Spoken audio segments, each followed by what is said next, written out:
تو انہوں نے آگے ہو کر کہا کہ بھائی نماز کے لیے جنگ روکو۔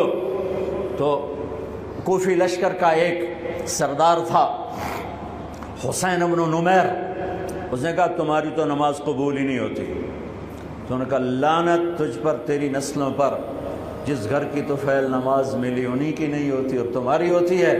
تو واپس آ کر کہنے لگا کہ وہ نماز کی اجازت نہیں دے رہے۔ فرمایا نماز تو نہیں چھوٹے گی نا، یہ فیصلہ آباد والوں کو نہیں، 7 بر اعظم کے ایمان والوں کو پیغام ہے کہ زیر خنجر بھی یہ پیغام سنایا ہم نے، نماز نہیں چھوٹ سکتی، نماز نہیں چھوٹ سکتی۔ اللہ کی قسم کوئی مسئلہ نہیں تھا اگر یہ چھوڑ دیتے۔ جنگ سے پہلے آنکھ لگ گئی، آنکھ کھلی تو ہنس پڑے۔ بہن نے پوچھا ایک ایڑا ہاسے دا ویلا ہے، موت سر تے کھلوتی ہے۔ فرمایا بہن ابھی اللہ کے نبی کو خواب میں دیکھا ہے، کہہ رہے ہیں بیٹا میں لینے کے لیے آ چکا ہوں، موجوں ہو گئی، لینے کے لیے آ چکا ہوں۔ چھوڑ دیتے تو پھر گلستان کالونی والوں کو بھی گنجائش مل جاتی، چھٹی جا سکتی ہے۔ 6 بر اعظم کے انسانوں کو پیغام دیا کہ ٹکڑے ٹکڑے ہو جاؤ، نماز نہیں چھوڑ سکتی۔ فرمایا آدھے نماز پڑھو آدھے جنگ کرو، صلاۃ خوف۔ آدھوں نے نماز پڑھی آدھوں نے جنگ کی، 15-20 تو پہلے شہید ہو چکے تھے۔ پھر آدھوں جنہوں نے نماز پڑھی تھی انہوں نے جنگ کی اور دوسروں نے جا کے نماز ادا کی۔ اصل سے پہلے سب جب زہیر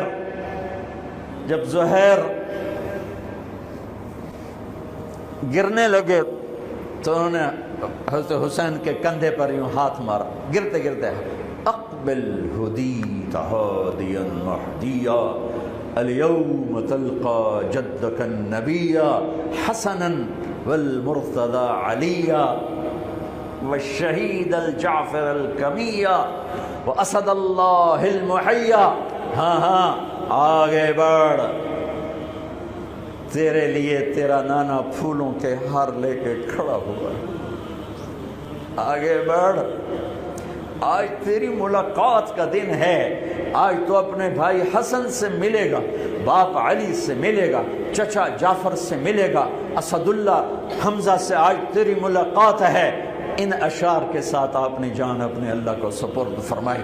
جب سارے جان نثار ختم ہو گئے، اب اہل البیت کی باری آئی تو سب سے پہلے آپ کے بیٹے علی الاکبر نے تلوار اٹھائی، کہا ابا جان آپ سے پہلے مرنا چاہتا ہوں، آپ کو مرتا نہیں دیکھ سکتا، آپ سے پہلے مرنا چاہتا ہوں، مجھے اجازت دیجیے۔ ہم نے کہا بڑھو اللہ کے نام پر، جا ملو اپنے اجداد کے ساتھ۔ تو بڑے حسین تھے علی الاکبر، جس طرف گئے وہ آگے آگے، کوفی آگے آگے، یہ پیچھے پیچھے، تو 1 اور 3000 کیا مقابلہ تھا۔ آخر خاک و خون میں لوٹائے گئے، تڑپ کے گرے۔ تو پھر حسن کے بیٹے قاسم کا چچا، میں نہیں جانا، اس قافلے میں، اس حسینی قافلے میں اہل البیت وہ 17 قتل ہوئے، ان میں سب سے حسین قاسم تھے، قاسم بن حسن، قاسم بن حسن۔ جب ان پر تلوار کا وار پڑا تو ان کا ہاتھ کٹا اور نیچے گرے تو انہوں نے کہا یا اماں، ہائے چچا۔ تو حضرت حسین زخموں سے چور ہو چکے تھے، لیکن جس سے بجھتی شمع بھڑکتی ہے، اب زخمی شیر کی طرح لپکے اور کائی کی طرح مجمع کو چیرا۔ جب وہاں پہنچے تو وہ ایڑیاں رگڑ رہے تھے اور خاک و خون میں لت پت تھے، تو اٹھا کے سینے سے لگایا، ان کی آخری ہچکیاں ان کے سینے پہ ختم ہوئیں۔ کہنے لگے بھتیجے آج تیرا چچا بڑا بے بس، آج وہ تیری مدد کو نہیں آ سکتا، لیکن ایک دن آنے والا ہے جب تیرے نانے کی عدالت میں فیصلہ ہوگا۔ پھر ان کی لاش کو اٹھایا،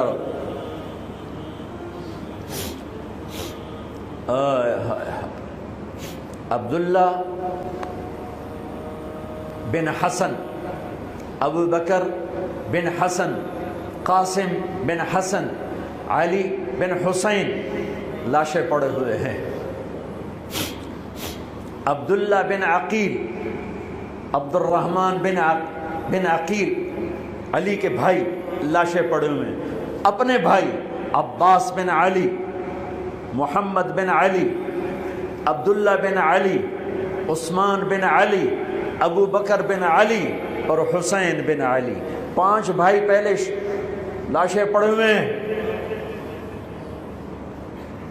اون بن عبداللہ بن جعفر، محمد بن عبداللہ بن جعفر، عبد الرحمن بن مسلم بن عقیل، جعفر بن مسلم بن عقیل، عبداللہ بن مسلم بن عقیل، عبداللہ بن ابو سعید بن عقیل، یہ سب اہل البیت ہیں جن کے لاشوں کے انبار ہیں۔ اور آخر میں ایک بچہ 2 سال کا عبداللہ، آپ کو خواب و خیال بھی نہیں تھا کہ اس بچے پر بھی کوئی اس طرح کا ظلم و ستم ڈھائے گا، تو آپ جب اکیلے رہ گئے تو آپ نے کہا عبداللہ کو بھیجو۔ آخری ملاقات بیٹے سے، تو اس کو سینے سے لگایا، چوم کے یہاں بٹھایا، ابھی تقدیر کا کچھ امتحان باقی تھا۔ 2 سال کا بچہ، شامی لشکر سے بنو اسد کا ایک بنو ابن الموقد، اس نے تیر جو چلایا، خطا بھی جا سکتا تھا، یہاں آ کے لگا اور پار ہو گیا، بچے کی گردن ایسے ڈھلک گئی، یہاں امام علی مقام۔ ارے بھائی، میں قطر ہاسپٹل گیا کسی کام، تو وہاں کسی کا بچہ تھا منگوڑے میں، ہاسپٹل میں، ویسے تڑپ رہا تھا، پتہ نہیں اس سے کیا تھا، اور اس کی ماں ایسے اس کو کھڑی دیکھ، یہ منظر میں آج تک نہیں بھولا۔ اس ماں کے چہرہ، صرف اس کی آنکھیں نہیں رو رہی تھی، مجھے اس کا سارا وجود روتا ہوا دکھائی دیا، اور اس بچے کے اوپر ڈاکٹر کھڑے ہوئے ہیں، اچھا نہیں کیا، مجھے نہیں پتا اس کو کیا تھا، وہ ایسے بے قرار ہو کے تڑپ رہا تھا۔ یہ 2001 کا واقعہ ہے، 16 برس گزر چکے ہیں، میں واقعہ نہیں بھول سکا ہوں۔ اس باپ کو سوچو جس کے سامنے 2 سال کے بچے کے گردن کے تیر پار ہو گیا، اور پھر وہ خون، یہاں بچے کا خون دونوں ہاتھوں میں لیا اور یوں آسمان کی طرف بلند کر کے کہا، میرے رب، بس تو راضی ہو جا، تو راضی ہے تو کم ہی بڑھ گئے۔ یہ پیغام ہے فیصل آباد کے تاجروں کو، پورے ملک کے تاجروں کو، پوری دنیا کے اہل ایمان کو، کہ اللہ کو پانے کے لیے ہر سودا قبول ہے، قبول ہے۔ ہاں، پھر کھڑے ہو گئے کہ چل بچیا تو چل، تیرا پیو بھی آ رہا ہے۔ اب آپ کو شہید کرنا کوئی مسئلہ نہیں تھا، زخموں سے چور تھے، لیکن ہر کوئی ڈرتا تھا بھئی میں نہ مارا، تو شمر آیا بدبخت، کیوں نہیں قتل کرتے ہو؟ تو ابو زرع بن شریک تمیمی نے پہلا وار سیدھا کیا، جو یہاں لگا، شانے پر لگا، تو اس سے آپ ڈولے، تو سنان بن انس نے سینے پر نیزہ مارا، اس سے آپ گرے، تو شمر نے کہا سر کاٹو، تو خولہ بن یزید آگے بڑھا، پھر ڈر کے پیچھے ہٹ گیا، تو سنان بن انس نے اس کو گالی نکال کر پیچھے دھکا دیا، اور اس امت کا بدبخت ترین انسان جس نے میرے نبی کے نواسے کی وہ گردن کاٹی جس پر میرے نبی کے بوسے تھے، گردن کاٹ کے سر اوپر چڑھا دیا۔ پھر خیموں کی طرف بڑھے، تو اللہ کو زندگی مقصود تھی، آل رسول کی نسل چلنی تھی، تو علی ابن الحسین بیمار تھے، ایمن جن کو زین العابدین، اب ابھی میں نے ان کا قصہ سنایا، اس پر شمر کی تلوار رک گئی کہ چلو بیمار ہے چھوڑ دیا جائے، بیمار ہے چھوڑ دیا جائے۔ تو خواتین، بچے، حضرت علی کی بیٹیاں فاطمہ بنت علی، زینب بنت علی، حضرت حسین کی بیٹی سکینہ بنت حسین، اور آپ کی بیگم رباب، آپ کو بیویوں میں سب سے محبوب بیوی تھی رباب۔ آپ فرمایا کرتے تھے جب رباب میکے چلی جاتی ہے تو میری تو نیند ہی اڑ جاتی ہے، اتنا ان سے پیار تھا، وہ بھی ساتھ تھی۔ ان سب کو ان کے کانوں کی بالیاں کھینچ کے اتار دی۔ پھر ابن سعد نے کہا 10 گھوڑ سوار آؤ، انہیں حسین کے جسم پہ گھوڑے دوڑا دیے، ادھر سے ادھر سے ادھر سے۔ جب قافلے کو گھسیٹ کے باہر لائے، لے جانے لگے تو حضرت زینب نے دیکھا 72 سر نیزوں پہ چڑھے ہوئے تھے۔ سب سے معصوم سر عبداللہ بن حسین، وہ بھی نیزے پہ چڑھا ہوا تھا۔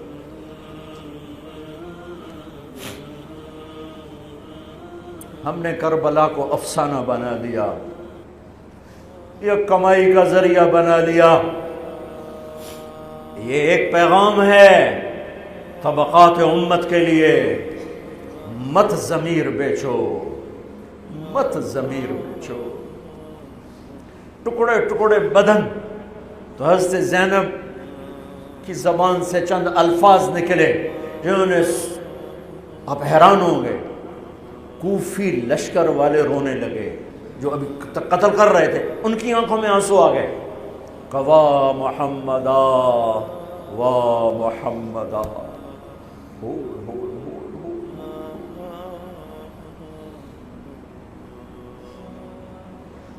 اے محمد مصطفیٰ، اے محمد مصطفیٰ، ھذا حسین بالعراء مزمل الدماء مقطع الاعضاء، وا محمدا وا محمدا، اے محمد مصطفیٰ، اے محمد مصطفیٰ، بناتک السبایا ذریتک مقتلہ تصفی علیہا الریاح۔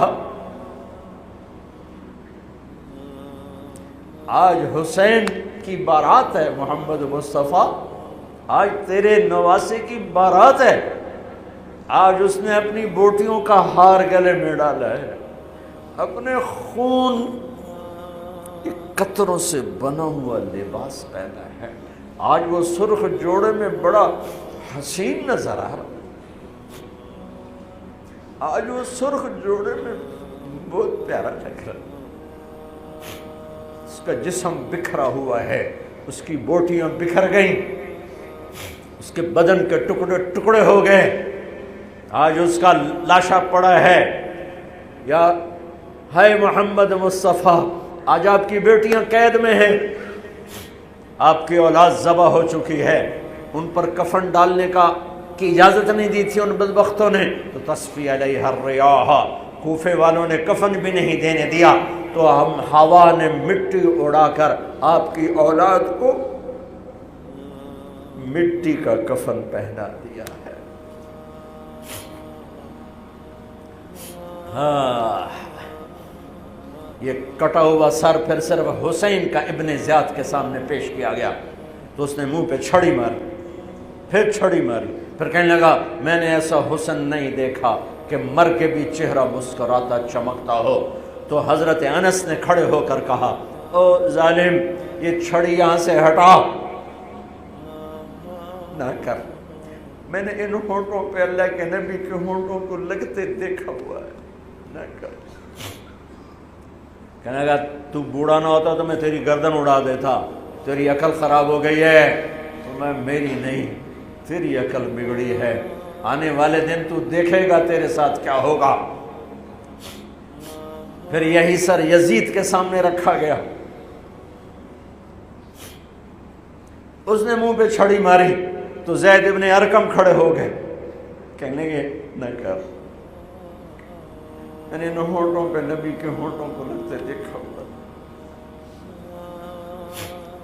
میرے بھائیو، نماز کا وقت قریب ہو گیا، بلکہ میں نے زیادہ وقت لے لیا ہے، میں کسی کی تفصیل تو زندگی بھر کبھی نہیں سنا سکا، اشارے کر دیتا ہوں، پڑھو اس کو، پڑھو، خود پڑھو، پیغام لو، پیغام لو۔ ہے ظلم کا ساتھ نہیں دیا، جھوٹ کا ساتھ نہیں دیا، ذبح ہو گئے نسل سمیت، بچوں سمیت، پوری دنیا کے تجار کو پیغام ہے، جھوٹ سے بچ، خیانت سے بچ، سارے دفتر والوں کو پیغام ہے، رشوت سے بچو، رشوت سے بچو، ظلم و ستم ڈھانے سے بچو، ساری دنیا کے، میرے ملک کا ایک ایک طبقہ ضمیر بیچ کے سویا ہوا ہے، جہاں انصاف دینے والے بک جائیں، جہاں جج کے قلم کی قیمت لگے، جہاں جس دیس کے جج کو خریدا جا سکتا، جس کے قلم کو خریدا جا سکے، جس دیس کے وکیل کو خریدا جا سکے، جس دیس میں جھوٹے مقدموں کی بھرمار ہو، جس دیس کا ڈاکٹر مریض کو مریض نہ سمجھے، گاہک سمجھے، اور مرتے کی کھال اتارے، مرتے ہوئے کی کھال اتارے، جس دیس کا وکیل خود ایک مافیا گروپ بن چکا ہو، جس دیس کا، میں وکیلوں کا رونا کیا روں، میں ججوں کا رونا کیا روں، میرے دیس کا تو ریڑھی والا بھی ظالم ہے، مزدور بھی ظالم ہے، غریب بھی ظالم ہے، مالدار بھی ظالم ہے، ظلم کے اندھیروں میں دیس ڈوبا ہوا ہے۔ میرے بھائیو، ہمارا نیا سال شروع ہو چکا ہے، اور ہم توبہ کریں اللہ کی بارگاہ میں۔ میرے بھائیو، میں بہت دہراتا ہوں اس بات کو، جس فرد میں، جس قوم میں، جس دیس میں، جس خاندان میں، جس معاشرے میں ظلم ہوگا، جھوٹ ہوگا، دھوکہ ہوگا، وہ تباہ ہو جائیں گے، چاہے مسلمان ہیں چاہے کافر ہیں۔ جس دیس میں، جس قوم میں، جس ملک میں، جس معاشرے میں، جس فرد میں سچائی ہوگی، انصاف ہوگا، دیانتداری ہوگی، اللہ ان کی حفاظت کرے گا، عزت دے گا، چاہے مسلمان ہیں چاہے کافر ہیں۔ دنیا کی عزت ضرور ملے گی، کفر کے ساتھ ملے گی، کہ سچائی، دیانتداری، عدل و انصاف پر اللہ سایہ کر دیتا ہے، چاہے کفر ہے چاہے اسلام ہے، موت تک۔ کافر ہے تو موت تک، موت کے بعد ایمان کا فیصلہ ہے، لیکن اگر ایمان ہے تو یہ جہان بھی بن گیا، وہ جہان بھی بن گیا۔ یہی فیصلہ بات کی بات ہے۔ میں صبح نکلا، سیر کر کے واپس آ رہا تھا، مجھے دور سے ایک ریڑھی والا نظر آیا، سفید داڑھی، پگڑی، تو مجھے بڑا اچھا لگا کہ عام طور پہ ریڑھی والوں کا یہ حلیہ نہیں ہوتا ہے، تو لہٰذا دور سے میری نظروں میں جچ گیا۔ جب میں قریب سے گزرا تو میں نے پھر اس کو ایسے دیکھا، تو میں نے دیکھا وہ رو رہا تھا، ایسے خاموش آنسو، ساز خاموش ہیں فریاد سے معمور ہیں ہم، اور ایک ہاتھ ریڑھی پر تھا، ایک ہاتھ پیٹی پر تھا، جو کوئی پیٹی لایا تھا، اور ایسے رو رہا تھا، ایسے رو رہا تھا۔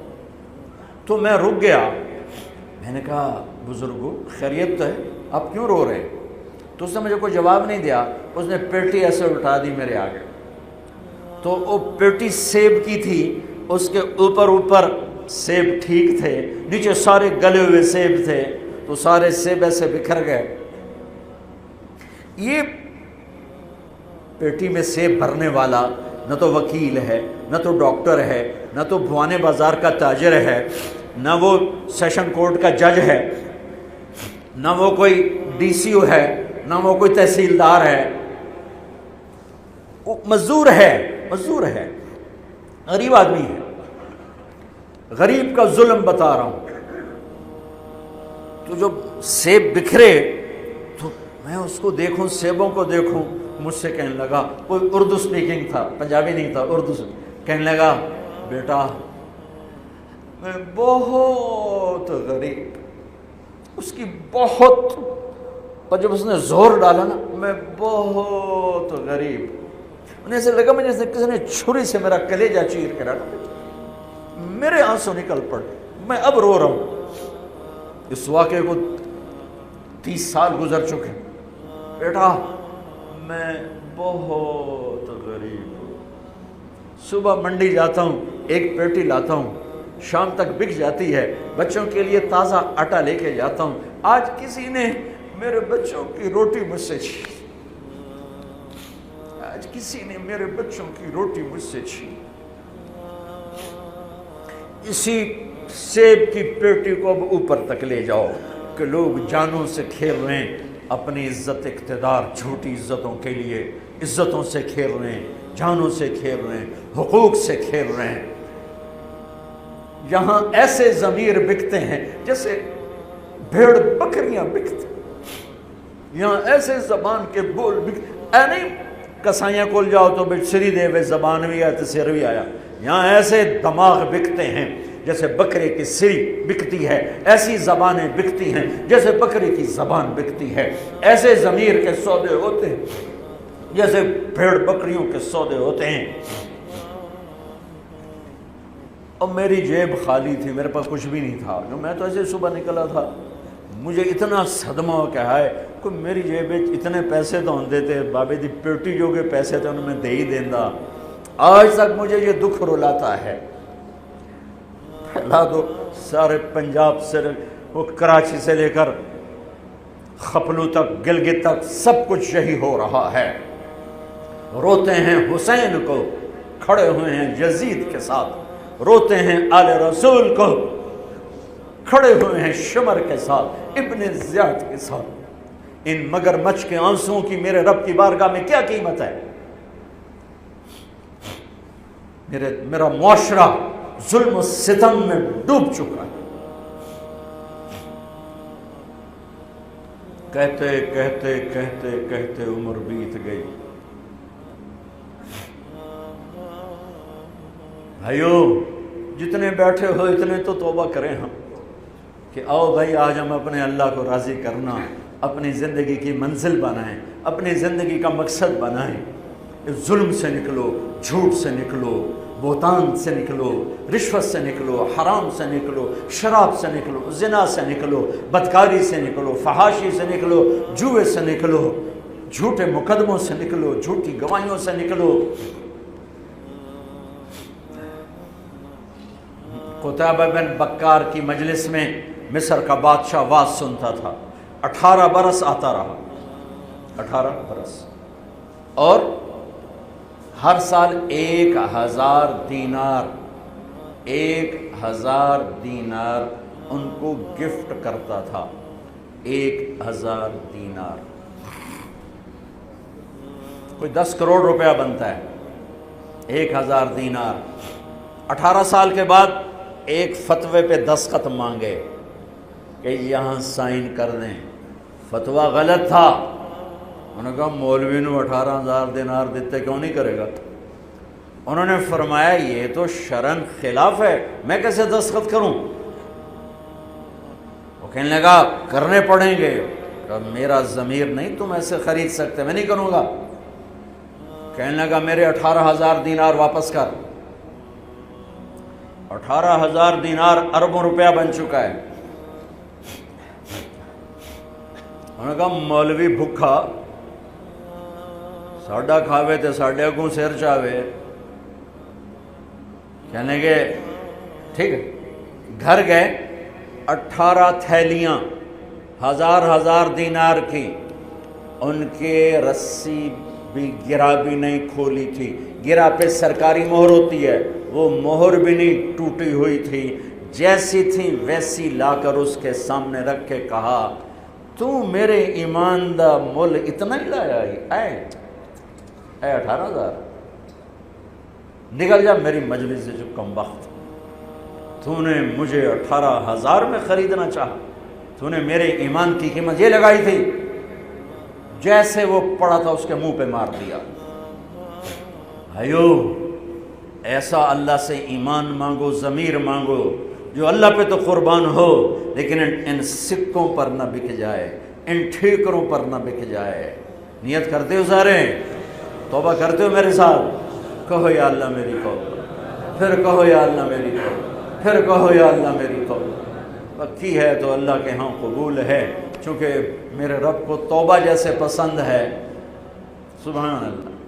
اور میری تمہاری تو عمر ہی کوئی نہیں ہے۔ میرا رب کہتا ہے میرا بندہ اتنے گناہ کر کہ زمین سے اٹھا کر آسمان کی چھت کو لگا دے، یہاں سے اٹھا کر آسمان کی چھت کو لگا دے، پھر صرف ایک دفعہ کہنا یا اللہ معاف کر دو، میں ساری معاف کر دوں۔ ہمارے گناہوں کی تو حیثیت ہی کوئی۔ میں نے مینچسٹر میں بیان کیا، آخر میں ایسے توبہ کروائی تو ایک نوجوان آ گیا، لاہور کا تھا، کہا جی مولانا صاحب یہ گناہ معاف ہو گئے سارے؟ میں نے کہا ہاں۔ یہ توبہ پہ ہو گئے؟ واقعی ہو گئے؟ میں نے کہا بالکل۔ جی میں نے بہت گناہ کیے ہیں، سارے معاف ہو گئے؟ میں نے کہا بالکل ہو۔ جی میں نے بہت کیے ہیں۔ میں نے کہا بیٹا تیری تو عمر ہی کوئی نہیں، تو نے کتنے کیے ہوں گے؟ تو رب کی رحمت کو جانتا نہیں۔ ہمارے بر صغیر کا معاملہ ڈراتے زیادہ ہیں، اتنا اللہ سے ڈرایا کہ اللہ سے جدائی کر دی، اللہ سے ہی بھگا دی۔ ایک دفعہ ایک آدمی کہنے لگا تسی مولویاں ساڈے کولو ساڈا رب بھی کھو لیا، بہت مالدار آدمی تھا، تسی مولویاں ساڈے کولو ساڈا رب بھی کھو لیا، تسی سانو رب کولو اتنا ڈرایا ہے کہ اسی ہن آنے بھی پتہ نہیں ساڈے نال اس کرنا کی۔ میں نے کہا یار میں تو نہیں ڈرا، تمہیں تو خوشخبری دو بھئی اللہ کے پاس آ جاؤ، اللہ کے پاس آ جاؤ، نہ کہیں جہاں میں امان ملی، جو امان ملی تو کہاں ملی، میرے جرم خانہ خراب کو تیرے عفو بندہ نواز۔ اور کوئی راستہ ہے؟ اللہ کو مناؤ، ایک بول پہ مانتا ہے، ایک بول پہ مانتا ہے، ایک آنسو پہ مانتا ہے، پھر ٹوٹ جائے پھر کر لینا، پھر ٹوٹ جائے پھر کر لینا۔ اور یہ تبلیغ کا کام، اس کو سیکھنے کی محنت ہے، اللہ ہمت دے تو ٹائم لگانا۔ نیا سال شروع ہو رہا ہے، کسی سے لڑے ہوئے ہو صلح کرو، کسی کا حق مار کے بیٹھے ہو واپس کر دو، نہیں کرنے کی طاقت تو جا کے معافی مانگ لو کہ جب ہوگا میں دے دوں گا، جب ہوگا میں دے دوں گا۔ کسی کے ساتھ بغض ہے دل کو صاف کرو، کسی کا نفرت ہے دل کو صاف کرو، کسی سے بائیکاٹ کیا ہوا ہے ابھی جا کے اس سے مل لو، اس سے ملاقات کر لو اور اس سے سینے سے لگا لو کہ نیا سال اس طرح شروع ہو کہ ہمارا دل پوری دنیا کے لوگوں سے صاف ہو۔ تو اللہ تعالیٰ بھی ہمارے گناہوں کو صاف فرمائے گا، معاف فرمائے گا۔ اللہ تعالیٰ ہمیں اور آپ کو عمل کی توفیق بخشے۔ جتنا مجمع آئے ہو، اگر نماز میں سستی ہے تو بھائی آج کے بعد نماز نہیں چھوڑ، ٹھیک ہے نا؟ اور ایک جھوٹ نہیں بولنا، سچ بولنا ہے، ٹھیک ہے؟ کسی کو دھوکہ نہیں دینا، دیانتداری سے کام کرنا ہے۔ یہ چند کام کرنے کے کام بن جائے گا، سنتیں ادا کرو۔